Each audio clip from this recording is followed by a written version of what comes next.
Thank you.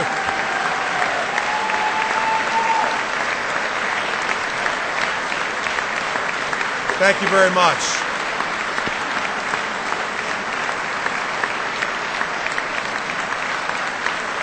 Thank you.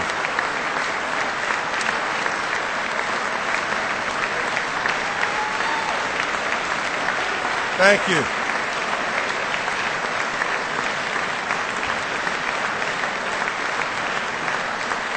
Thank you very much. Congressman, thank you. Robert, thank you. Lieutenant Governor Guadagno, Mr. President, Madam Speaker, members of the legislature, Chief Justice, former governors, distinguished guests, and the citizens of the state of New Jersey. It is my pleasure and my duty to present to you my budget for the year ending June 30th, 2013.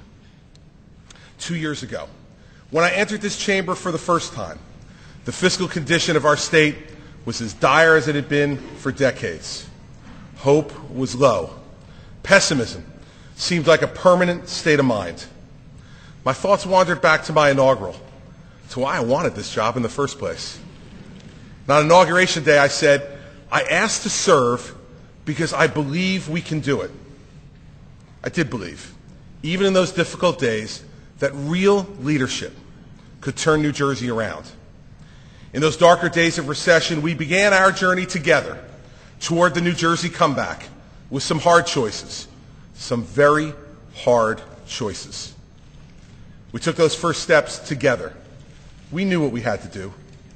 We had to get our budget under control, and so we cut spending, not spending growth, but the actual dollars spent by state government, 2 years in a row. We were able to preserve and fund essential priorities, but it was the first time in decades that real spending had actually been cut 2 years in a row.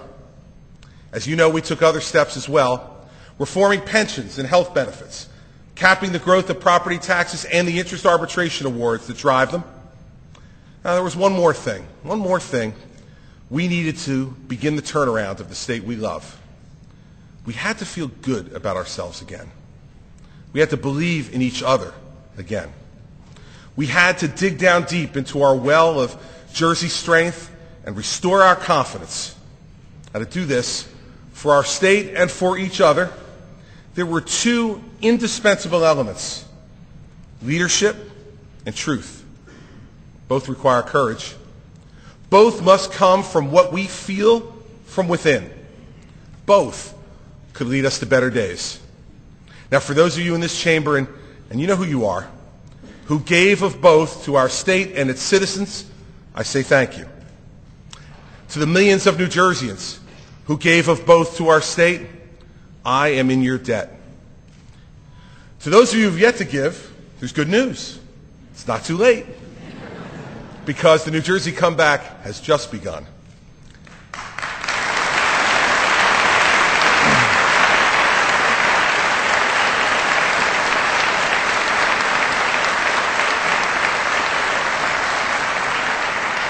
Resolve today to join us in the tough choices which leadership and truth inexorably lead us to. And join us now. End the naysaying. Join us to accelerate the New Jersey comeback this year. I said at the time that these tough choices would pave the way for better ones in the future. You see, because our previous tough choices have indeed made a difference. Those budgets for fiscal year 2010 and fiscal year 2011 were balanced without raising taxes.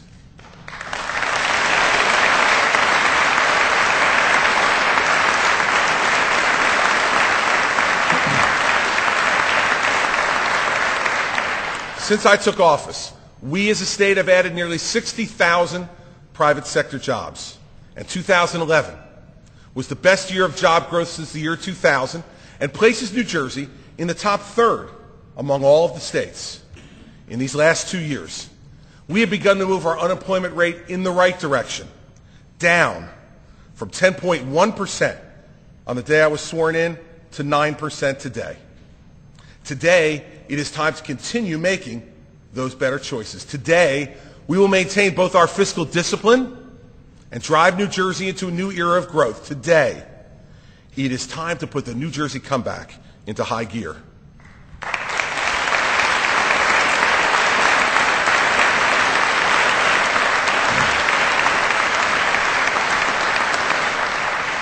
So now I'll present to you my budget for the fiscal year 2013. The budget I propose would total $32.1 billion for the coming year. While this represents minimal growth from last year, it is still below the level of state spending when I took office. This is in sharp contrast to the increase in state spending of 56% that occurred in the 7 years between 2001 and 2008. This budget funds key priorities in order to accelerate job growth and to meet our most urgent needs. Most importantly, it does not raise taxes, and it is truly balanced.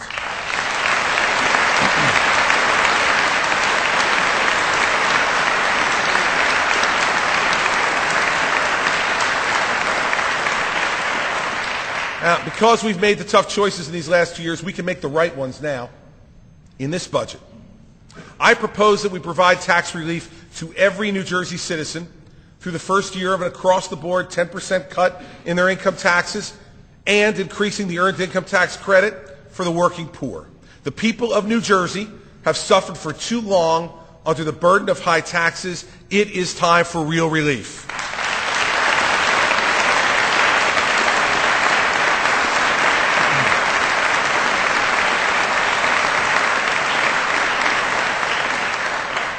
I also propose that we increase school aid for the second year in a row by over $200 million to $8.8 billion, a record amount of state aid to education.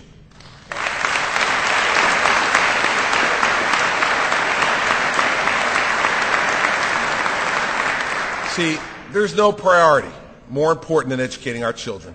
So let's reform our schools and give them the tools to be great. Also propose that we more than double the state's contribution to our pension system. Last year, we enacted landmark reform that showed the nation that we can come together on a bipartisan basis to manage our long-term liabilities. In my budget, the state will make good on its obligation to fund our pension system.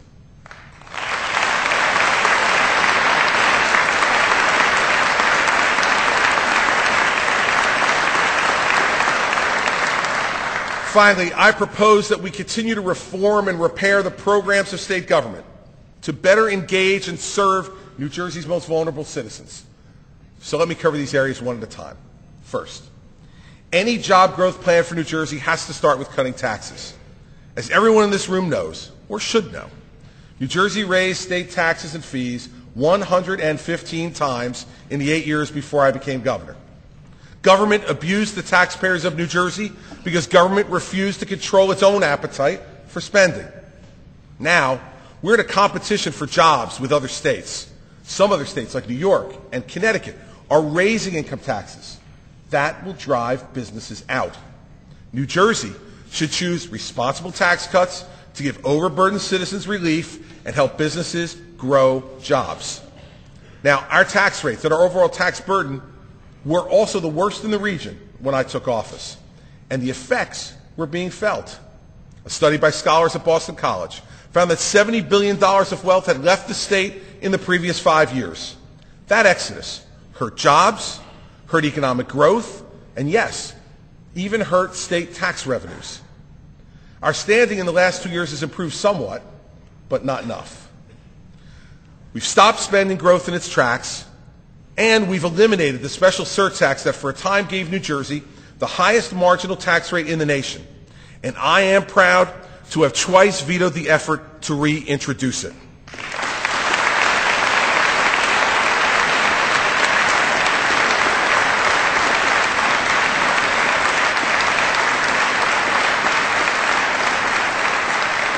And just so there is no mistake in my intention, I will veto any tax increase again.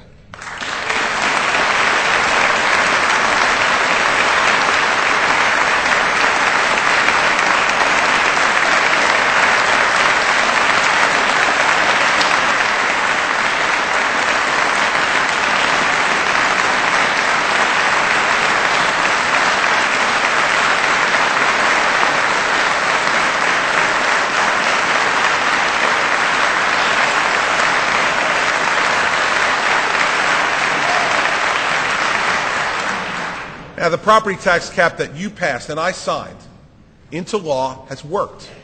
Recent studies showed that in 2011, New Jersey had the lowest property tax growth in 20 years. Communities had the right to override the cap, but the overwhelming majority have chosen not to. The people have spoken, and they want lower taxes. So in this budget, I've included the proposal I outlined for you a few weeks ago in the State of the State address. I propose to reduce personal income tax rates across the board for every New Jerseyan by 10%, and I propose to begin the 3-year phase-in of the cut with this budget. A 10% tax cut for every working New Jerseyan will help families keep more of what they earn. It will make us more competitive with other states to attract more jobs to New Jersey. Every New Jerseyan deserves a tax cut, and they deserve it now.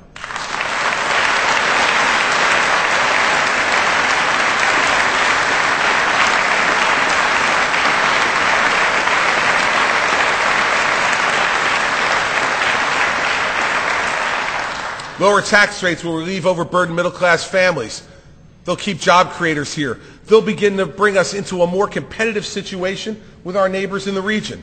For make no mistake, even with the 10% cut that I propose, our tax rates in many brackets will still be higher than New York's, higher than Connecticut's, and higher than Pennsylvania's. Even though a few of these states are making the mistake of trying to catch up by raising their tax rates, we need to reverse our competitive disadvantage. Because in the Mid-Atlantic region, New Jersey needs to be the best home for economic and job growth.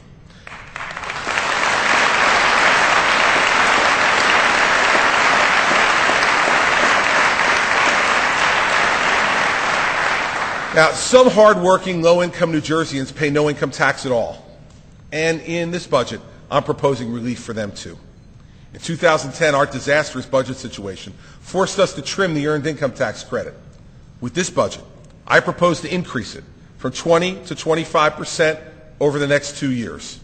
With my proposed increase, New Jersey will have one of the most generous state tax programs for the working poor in the nation, with an annual average benefit of $550.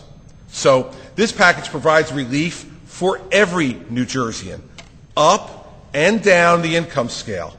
It recognizes that New Jersey's tax situation had gotten out of control and brings it back under our control.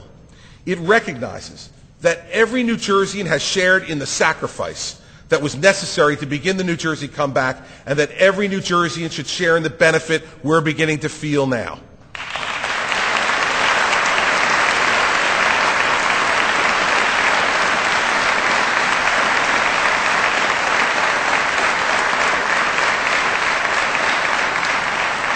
Now, some in this chamber may want to return to the days of outrageous state spending growth, to gimmicky programs that take money out of the taxpayer's right pocket and have Trenton keep most of it, then return far less of it into their left pocket, take a bow, and call it tax relief.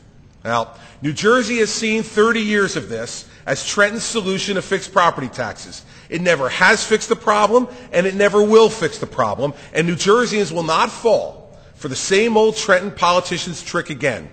We know that the only way to ensure that Trenton politicians will not waste your money is to not send it to them in the first place.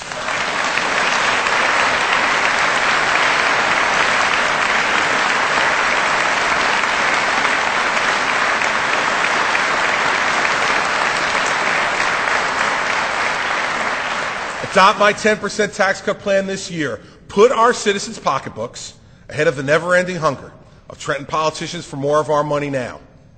Now, personal income taxes, of course, are not the only excessive burden that has been foisted upon our citizens by government in the past few decades. Property taxes have been just as bad. They grew by 70% in the decade before I was elected, in some cases driving people out of their homes, even out of our state. The property tax cap we enacted together is beginning to work. We're finally starting to win the battle. We're beginning to bring property taxes under control. Help those senior citizens and middle-income families hardest hit by property taxes. The state has long had a property tax rebate program. Now, last year, we were able to double that property tax relief over the prior fiscal year.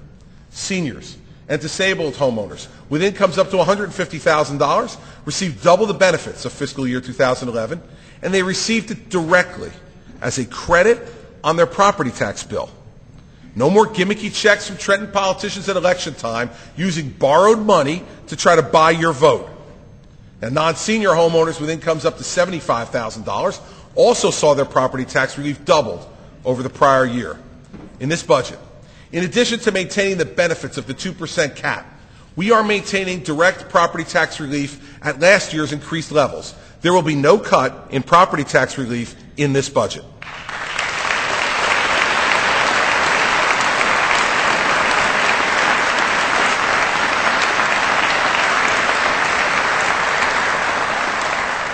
Our business tax system is also a key to job growth.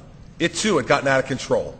For example, we are only one of 3 states with both an inheritance tax and an estate tax, and our combined rates are among the highest in the nation. On the old path, people not only couldn't afford to live in New Jersey, they couldn't afford to die in New Jersey. So last year, I put before this body 8 pro-growth tax reforms that would make New Jersey more attractive for family-owned businesses, for small businesses, and for job creation. And I thank you for passing 6 of those 8 reforms in the past year, joining me in an investment of almost $200 million in pro-growth tax relief. And look what's happened. We've seen our best job growth since the year 2000 after these tax cuts were implemented and the promise of them being fully phased in would be continued. This year's budget continues that phase-in of tax cutting, job growth initiatives, and we must continue to keep faith with that promise. So, in its second year, we make a commitment of $350 million, halfway to a total of $700 million that these measures will provide when fully phased in of pro-growth, small business tax relief.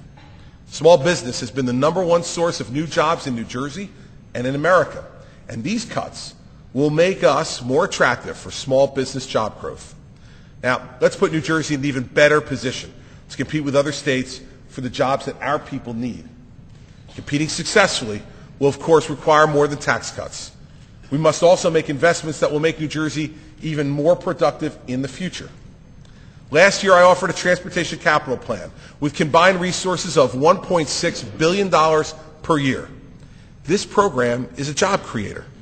New Jersey needs to ensure that its physical infrastructure is world-class, its role as a transportation hub unmatched.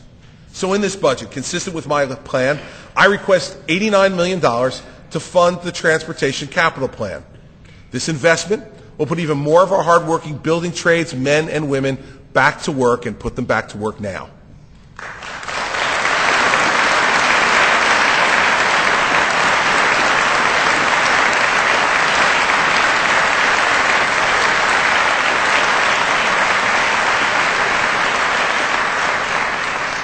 Now, when I ran for governor, I made a promise that if we had the courage to make the tough choices, the hard choices, to cut wasteful spending, that we would be in a position to focus our resources on the issues that really matter. Now that we have our spending under control, we can begin to prioritize. One such priority is New Jersey's colleges and universities. And today, because the people of New Jersey stood strong with me and had faith over the last 2 years, I'm proud to say that this budget proposes a nearly 6% increase in direct aid to our senior public colleges and universities.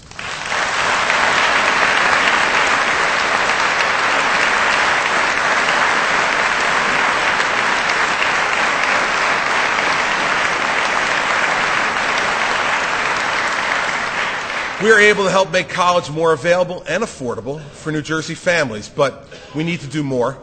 To make sure this commitment to higher education is spread to every corner of the state, I ask you today for $1 million to help create a new Governor's Urban Scholarship Program to help provide students in New Jersey's inner cities the opportunity they need to succeed.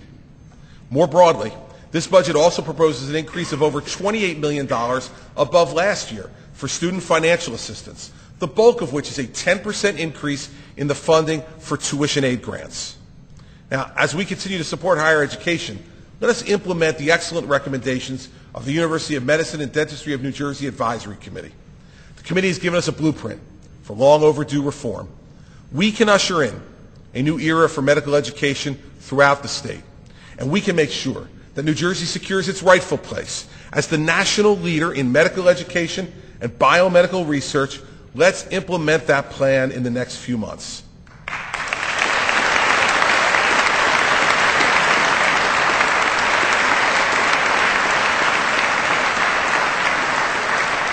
In our society, education is the key to advancement. More attainment in education is the path to more earnings and success in life. And a highly educated workforce is a key to New Jersey's competitiveness. So, we must continue to fund higher education and to make it more available to everyone with the brains and ambition to climb that ladder to success. Now, it's also well known by all of you that I believe we have work to do to improve our K-12 education system in particular. We have some great outcomes in some districts, but we have some terrible performance in others. That is not right, it is not fair, and it is not moral. So I ask you again to pass this year the education reforms I put before you in my State of the State address. We need to reform tenure. We need to pay the best teachers more. We need to expand charter schools in our failing school districts. And we need to give choice and hope to those students and parents now trapped in failing school districts by passing the Opportunity Scholarship Act.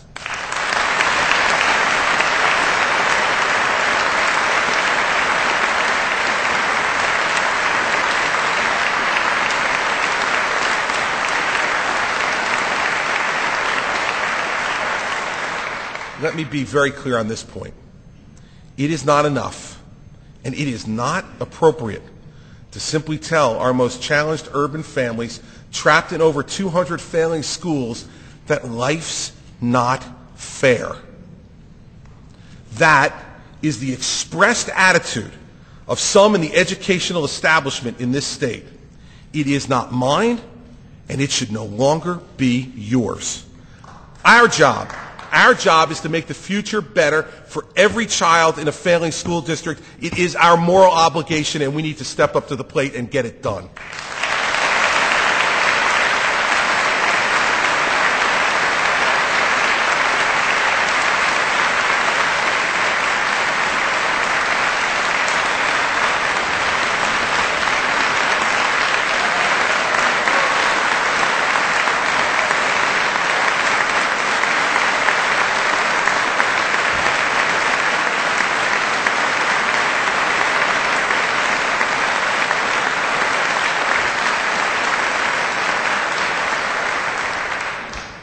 I will not simply accept failure, and you cannot accept mediocrity.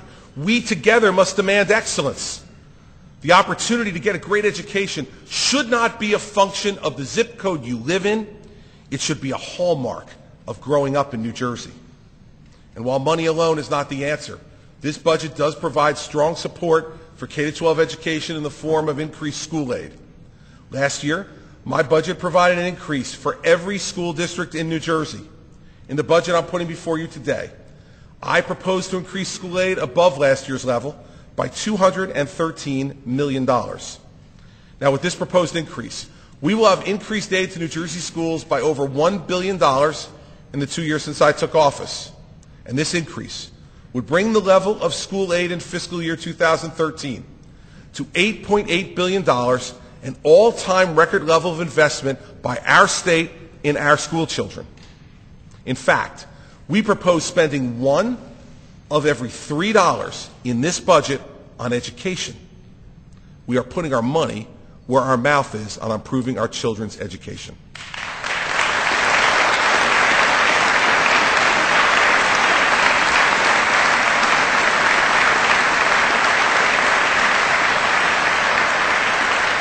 Now, in the past year, you joined with me to undertake a key reform of our system of pensions and health benefits for state and local employees.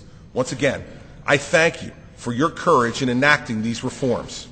We've shown the nation that it is possible to come together on a bipartisan basis to address difficult and long-term problems.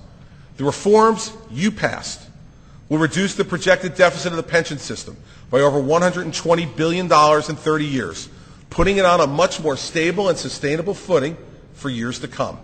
Now, part of our agreement on that landmark pension reform was to commit to a phased-in increase of the state's contribution. The budget I propose makes good on that commitment and will fully fund the second year of that phase-in agreement. This budget contains $1.1 billion for the state's pension contribution. This is an increase of $587 million over last year's contribution. This amount represents 3.42% of our entire state budget this year. In terms of absolute dollars, it is the single largest contribution by the state ever to our pension fund. The pension reform we enacted has made employee pensions safer and more reliable.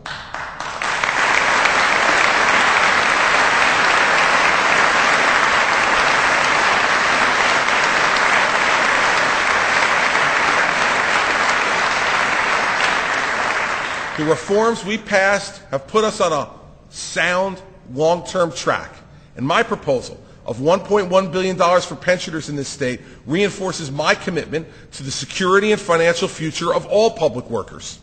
So stand with me on this commitment. Let us live up to our word. I implore you, fund this pension contribution this year in the budget.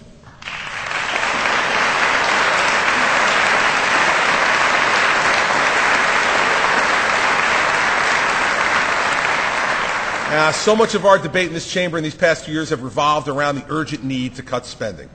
And our top priority has been to create the conditions for economic growth and job creation in New Jersey. But as we do these things, we have to ensure that this growth benefits all of our citizens, including those with mental illness, with disabilities, and with the most challenging economic and social circumstances. In the New Jersey comeback, we need all hands on deck. We need to tap the talents of every New Jerseyan. Now, on election night 2009, I promised New Jersey that we would turn Trenton upside down. Now, part of that promise was to remake government, not only to spend less, but also to deliver services to our neediest in a more effective way. This budget keeps faith with that promise. This budget includes a series of new approaches and new initiatives to create better opportunities for the most vulnerable New Jersey citizens. In the area of mental illness, my administration has been committed to making sure that those afflicted have access to appropriate placements and services. And I believe we should place the emphasis on providing care in the community and not in an institution. This is not only the most cost-effective approach to care, but independent research shows it is the one that will result in the best outcomes. The coming closure of the Hagedorn Psychiatric Hospital this June marks a new day in delivering services for those with mental illness, one that focuses on providing community-based care and housing. My budget reinvests the savings from the closure by providing an additional $5.6 million to the Division of Mental Health and Addiction Services. $10 million in new funding will go to the Department of Human Services. Now, New Jersey has the second highest rate of institutionalization in America. Only Texas puts more of its citizens, confines more of its citizens to institutions than New Jersey. This is a shameful fact. We must change. It's long overdue. We must move aggressively to provide this type of care in the community. Now, $24.7 million in new funding is also provided for individuals with developmental disabilities to expand community placements. This will get more people off our existing waiting lists, support those who turn 21 and age out, and pay for the over 600 placements that occurred in the current fiscal year. But it's not just money that will enable us to serve the people of New Jersey well, especially those most in need of our services. We can improve the organization of state government, its transparency, its understandability, to the families who need it, who have to interact with it. We need to make the provision of services simpler and more accountable and more comprehensive for them. Imagine being the parent of a child with developmental disabilities and being bounced from agency to agency, from place to place, under the stress that you're already suffering, trying to care for your child. It is the worst example of the old joke, we're from the government and we're here to help. So with this budget, I'm proposing to create a new division focused on children within the Department of Children and Families. This division will be the point of entry for all families with children with developmental disabilities. allowing them to benefit from a battery of services without having to be shuttled from agency to agency. Now, this concept is to treat the whole child and the whole family in one place. The division will develop an integrated set of services, and for these families, make government work smarter and better and relieve some of their strain. It'll also provide a transition process through adolescence to adult services. So I ask for your support of this simple, streamlined approach to the provision of services for families who have children with developmental disabilities. How we care for the individuals with developmental disabilities is a fundamental issue. Let's serve this population better. Let's ease their pain.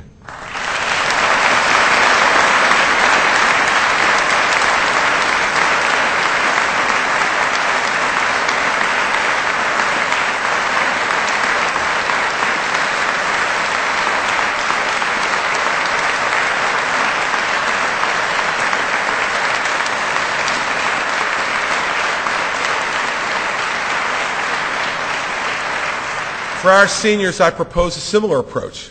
With this budget, I'm proposing the creation of a division of aging services.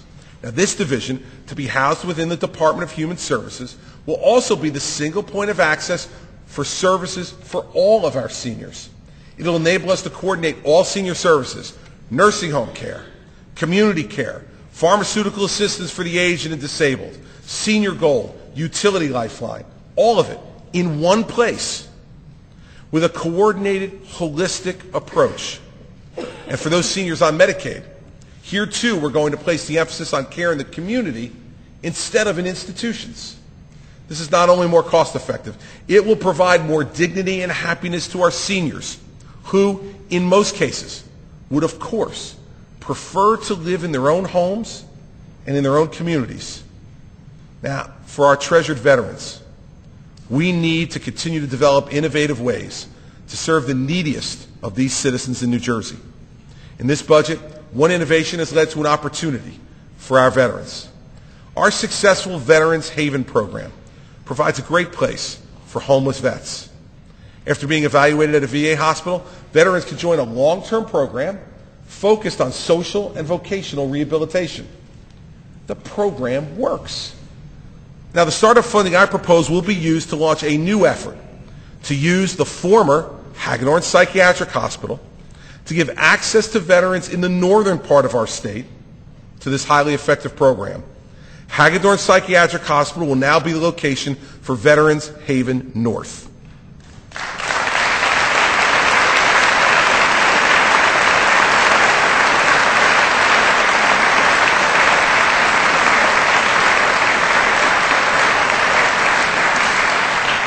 Now, for all New Jersey families with health care needs, this budget provides significant support for hospitals in New Jersey, a total of $986 million. Now, we must recognize that our hospitals, like those all across America, face the challenge of providing care not only to the insured, but also to the uninsured. Now, one final initiative I'd like to call to your attention.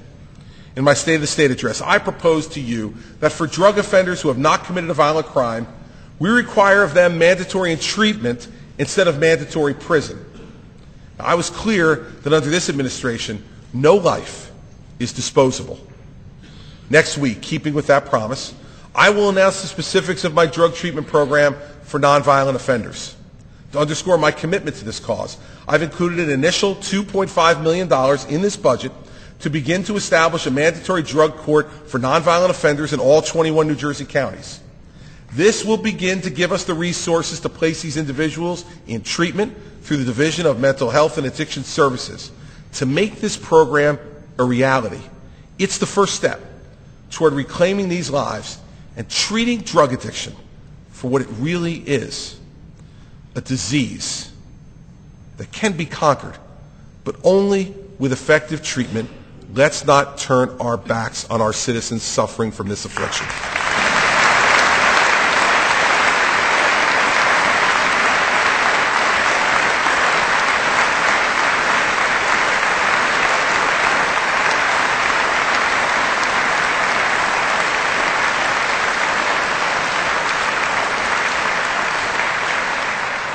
Let me make one last note.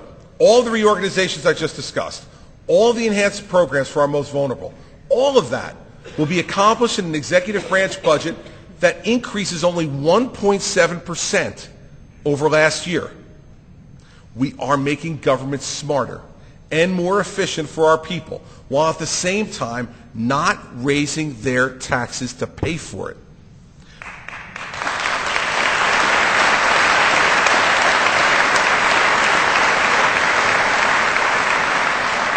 We also have avoided overly optimistic assumptions about revenue. These will only get us in trouble in the future as they have in the past.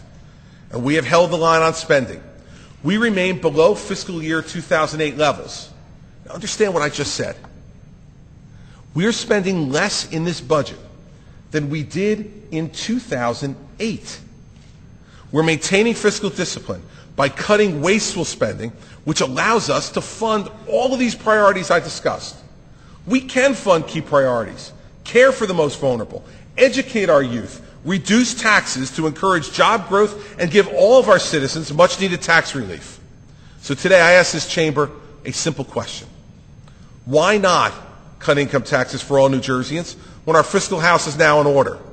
Why not cut income taxes when we're increasing K-12 education spending for the second year in a row, providing the largest state appropriation for education in New Jersey history at $8.8 billion?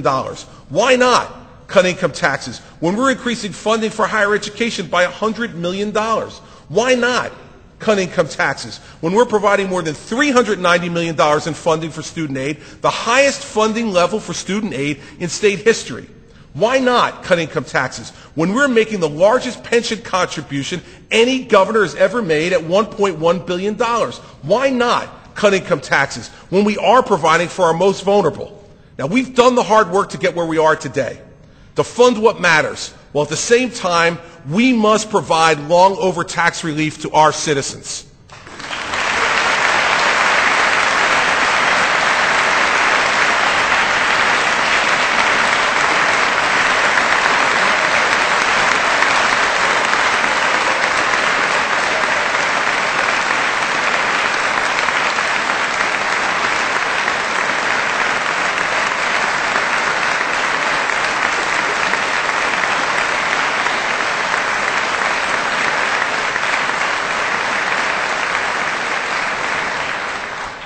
And to the naysayers, I say this, and I know it's hard to believe, but there may be some naysayers out there.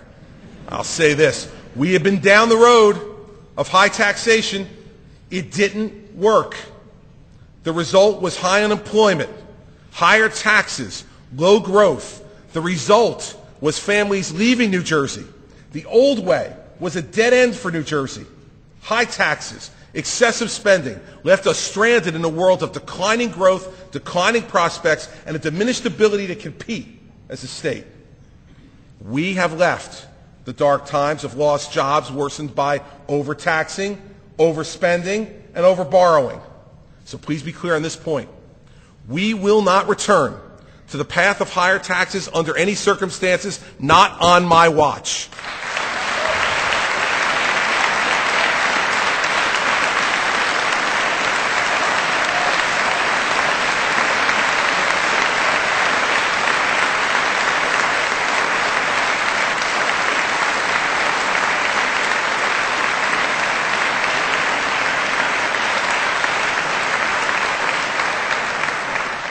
To do that would risk stopping the New Jersey comeback in its tracks. And these last 2 years, we have consciously chosen to turn our state around. We have chosen a better direction. We have chosen job growth. We have chosen fiscal discipline. We have chosen to compete. And without the state and federal government making it more difficult, make no mistake about it, the people of New Jersey can compete with anyone. The New Jersey comeback has begun. And fiscal discipline, to be the trendsetter for an America that wants to honestly confront our challenges, to be in the vanguard of bipartisan government that puts our people ahead of partisanship, to take our New Jersey strength and use it to put people back to work, and most importantly, to fight the fights worth fighting for our children's education, for the needs of the most vulnerable, for fiscal sanity that restores New Jersey's economic future, and for a state that wakes up every day to the sun rising over a place where we are proud, very proud, to call it home. That is my fight as your governor. Let's make it our fight together, and let's start again today. Thank you. God bless you. God bless America, and God bless the great state of New Jersey.